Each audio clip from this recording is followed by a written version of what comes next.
All right, so now we're going to learn about not only direct variation, but there's inverse variation. So we used to say as something got bigger, the other thing got bigger. Well, now as the input gets bigger, the output gets smaller. So we'll show the difference between those. So it says the birthday gift. One of your friends is throwing a birthday party and you really want to buy them a gift. Your mom gave you $10 towards the gift. So we're going to start out with 10. So 0 people have helped you and you have $10. We're not including mom in this. You want to go out and get a really nice gift. So you decide to ask your friends if they would like to go together with you and buy a gift. Each person's going to pitch in $5. How much C could you spend if N people chip in? Make a table, draw a graph, and then write an equation. So when no one helped you, just your mom, sorry mom, 0 is $10. And then when one person helped you, now you have $15, and then another person, so 2 people helped you, then you had $20 to spend on the gift, and so on and so forth. So as more people pitched in, more money was available for the gift. So the equation is, well, let's graph it first. We start at 0, 10.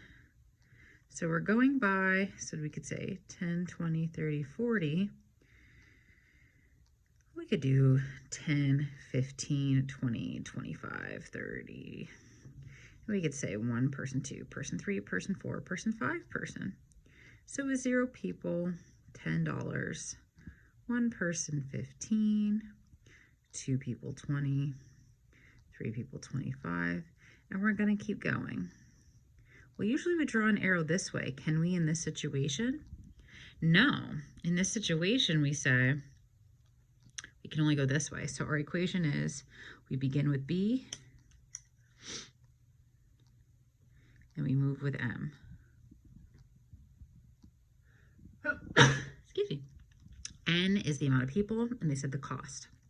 So this is a linear equation or direct variation.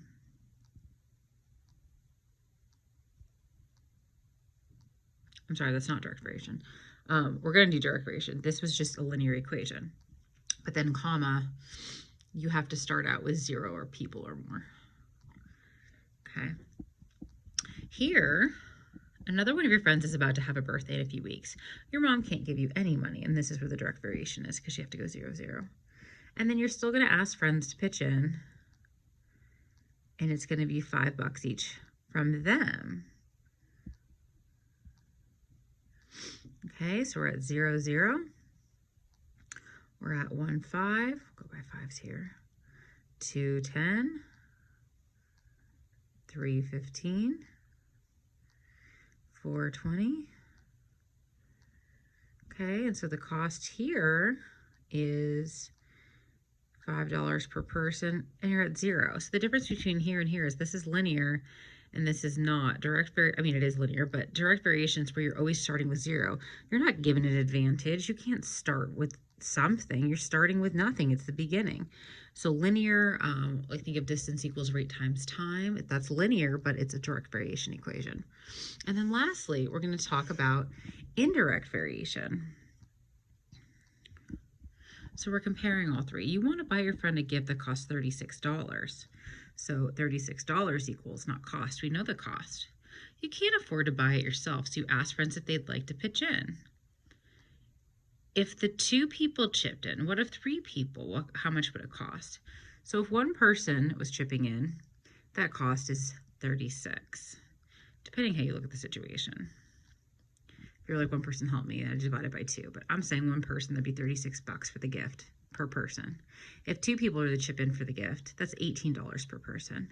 If 3 people chipped in for the gift, that's $12 per person, and if 4 would be $9. 5, we're not going to ask 5 because then we have to deal with change.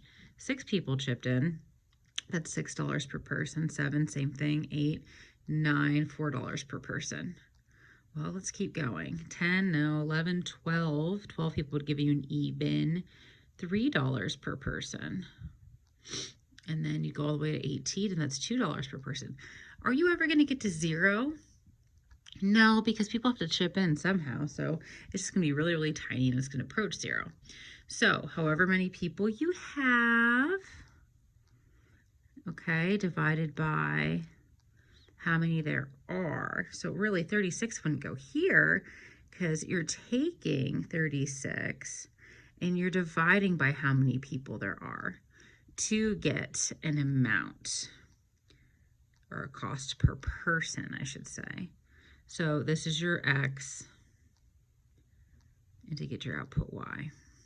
And that's indirectly. The more people that pitched in, the less it was per person. So we could say here at 1, it was 1, 2, 3, 36. When 2 people pitched in, it was 10, 20, so 18. When 3 people chipped in, it was 12. When 4 people chipped in, it was 9. When 6 people chipped in, it was 6. So it's starting up here, but then it's going to approach 0. And this is that direct variation.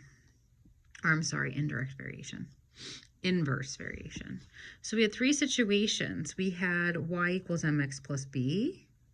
We had y equals kx. And we have y equals k over x. Our constant here was $36 for the gift. That's your k, okay? So this was linear, this was direct, and this was inverse or indirect, some people say. Okay, now the problems you're going to do for indirect variation are going to be here. So we have this packet. Now, if you ever get confused, they have examples here of exactly what you're supposed to do. So example 1 and 2 are supposed to go with that 1 through 5 that you probably did with direct variation. Okay. And then we have joint variation, which we'll talk about in a second. And then we have inverse variation, which we just talked about, and they give an example here. So if you're like, I can't quite grasp it, look at this example and then complete 9 through 12, and those are all inverse variation. But let's go back to joint variation. Joint variation is direct variation. So an example of one that you've seen is A equals 1/2 base times height. B and H, they're jointly varied directly. So as B gets bigger, A gets bigger, but so does H. Like if they get bigger together, the whole thing gets bigger. So let me try an example. If you go to number 6, it says the cost C of materials for a deck, the cost C of materials for a deck varies. Well, when you see varies, you know there's a K. And then it says jointly. So jointly just means that 2 variables are coming up instead of 1, with the width of W and the length L. If C equals 470, 40, when W equals 12 and L equals 16, figure out what K is, and then write an equation, and then figure out the new information. Okay, so that's how you're going to do these.